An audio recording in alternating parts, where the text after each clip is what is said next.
Good morning, this is Florida Plant Mom coming to you from Zone 10A, Central Florida. As promised, today we're starting seeds. If you're new to this channel, welcome. I'm so glad to have you.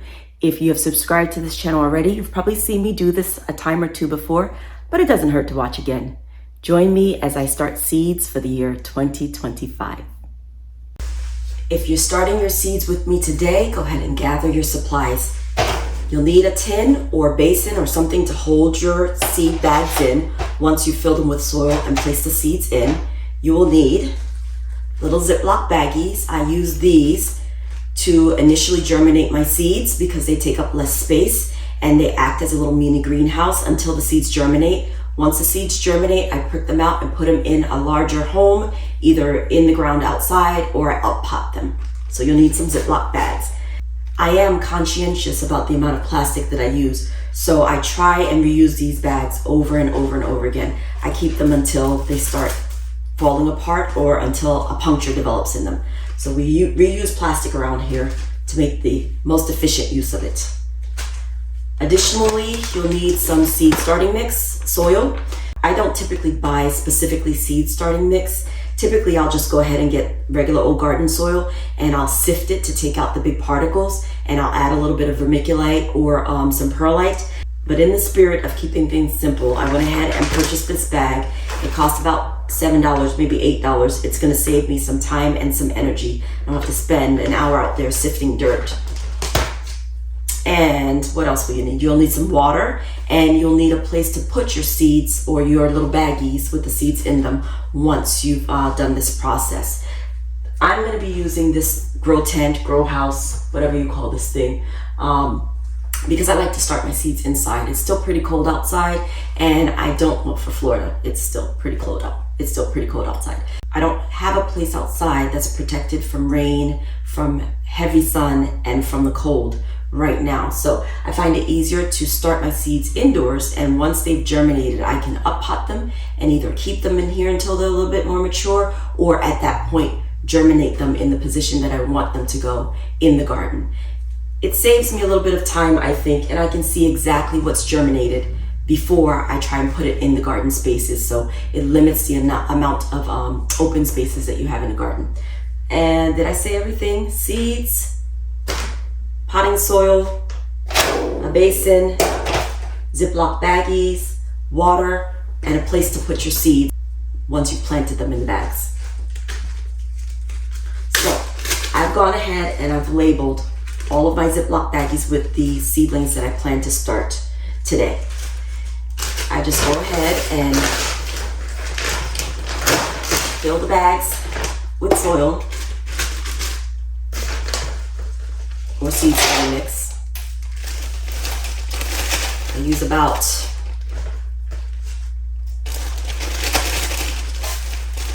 that much per bag. I don't pre-moisten the soil. I'll go ahead and add water to this and squish it around before I plant the seeds. But this is about how much I use. So you can see it's pretty efficient use of the soil that you have, especially at $6 a bag. I'm gonna go ahead and fill up all of these bags.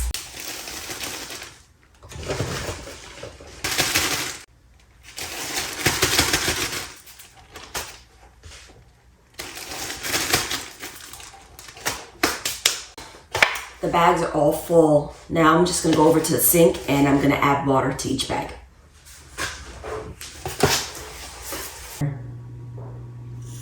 Just a little bit of water to each bag is all you need.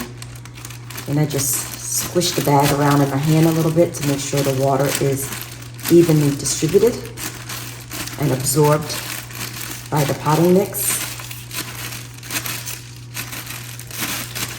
And that's about the consistency that I want.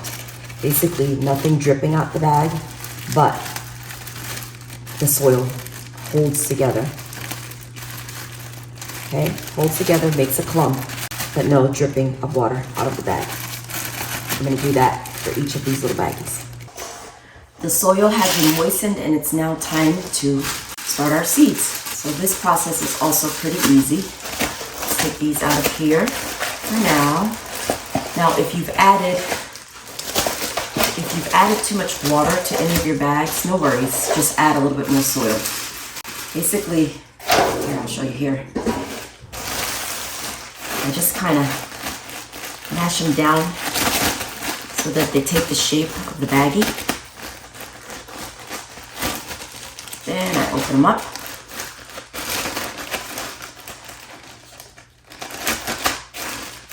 Like that. And I create little holes with these chopsticks today. This bag is for ground cherries.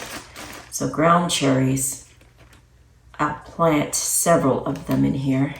So I doubled about 1, 2, 3, 4, 5, 6 holes.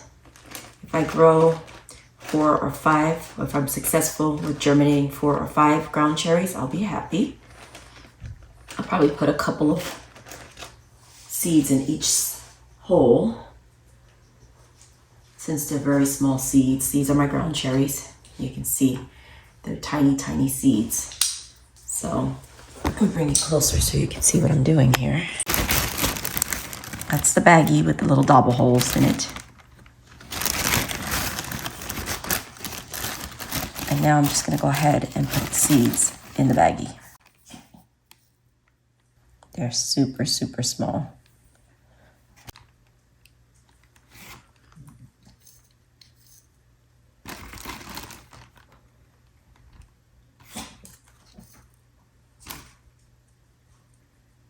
Now that the seeds are in the baggie,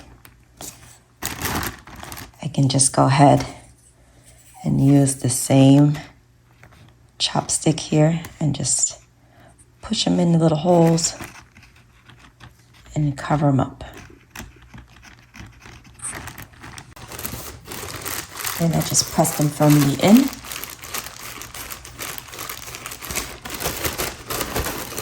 And I fluff the bag up a bit to allow it to catch a little air. And that's it. Ground cherries are planted. So I am going to put these in my little growth area and we just wait for germination. But this little baggie, you see how it's got a little bit of air in it? Condensation collects in this bag and it acts like a little greenhouse, keeping those seedlings warm and moist until they germinate. Makes germination process happen a lot faster and a lot easier. And it saves me on the soil because now I've got maybe about 12 seeds planted in here. Not all 12 are going to sprout, but now I know exactly who has sprouted and exactly how many up pots I need to do. The aromas.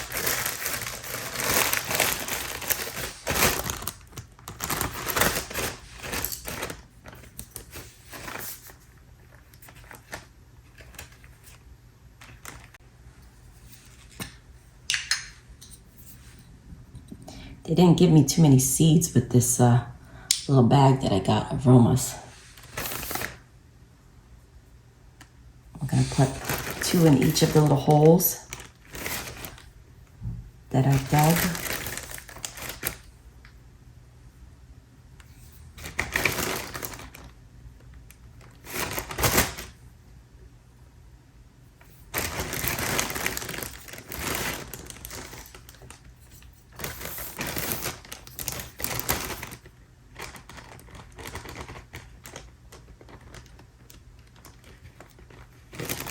We just cover those seeds over.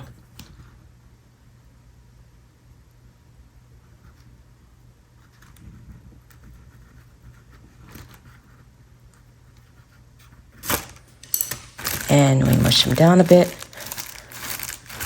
so that they make contact with the soil on all ends.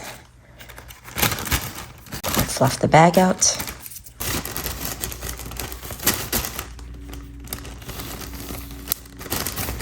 I'm hoping by now you get the point. I'm just gonna go ahead and continue this for all of the little baggies, and then I'll show you at the end how many I've compiled and what exactly I sowed. Seeds have all been placed in their bags. I ended up with 2 containers. And now we're going to go ahead and put them inside the greenhouse.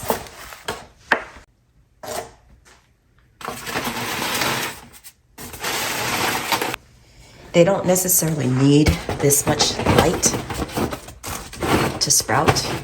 Actually, seeds can germinate at like regular room lighting, natural lighting. However, once they do sprout, then they will definitely need the grow light, and it'll need to be pretty low. Right now I have it a little bit higher, as you can see, but I can drop this light to accommodate the seeds when they germinate. I absolutely love purple coneflower or Echinacea. It has medicinal properties and the plant is beautiful. So I purchased these from Home Depot on my last visit. I thought this was a pretty good buy. This is 3 plants for $4.98. So 3 plants for just under $5. And typically when you buy the plant in its planted state and it's sprouted and everything, it will cost you no less than $5 per plant. So 3 for $5, not bad. I got them last year as well, and I thought the growth rate was pretty good. I only had one of the maybe 6 that I put in the ground not come up. So I think that's pretty good. Sometimes they send you extras in these bags too, so it really makes it worth your while. I purchased a few of these and I've already started them, but I figured maybe you want to know how to do it as well in case you're interested in starting your own Echinacea. All right, so this is how they come. It's a bundle, and in this bundle, that Sweets is very interested in, they're rubber banded together. There should be 3 of these roots. Let's see. 1. Teasing them apart gently. No, you cannot eat that. There we go. 2. Yep, they gave me 3 in this batch. The last batch I had 5, so they weren't as generous with this batch, but they look pretty. They've already sprouted some, and the roots look pretty healthy. I'm just gonna fill my cups up partially.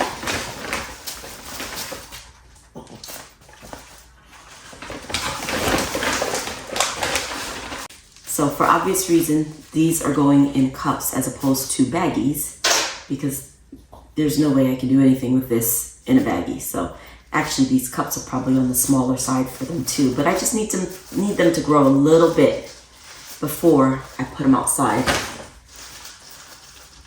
Just a little. I just like a few leaves and a little bit of root development before I put them in the place in the yard. Not to mention where I want to plant them, it's not ready for them yet. I've got to prep that space. Dogs are eating the soil. Now,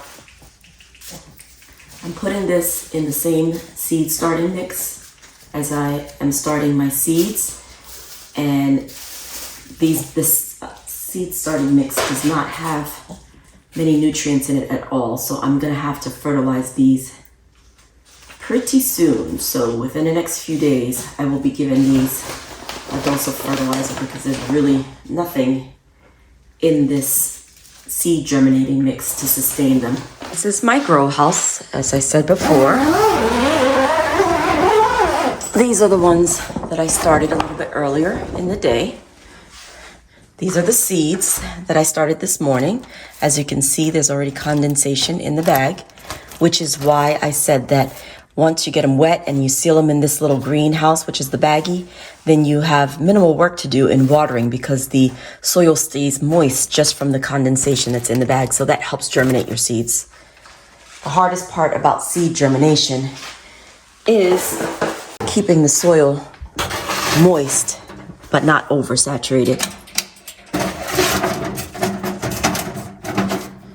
We'll get those watered from the bottom, and that's it.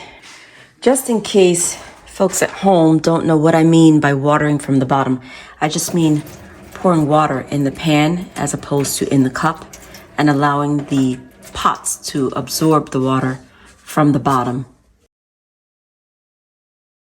I hope your seed starting journey is successful. I hope this has helped. Thank you so much for watching, and have a blessed and wonderful day.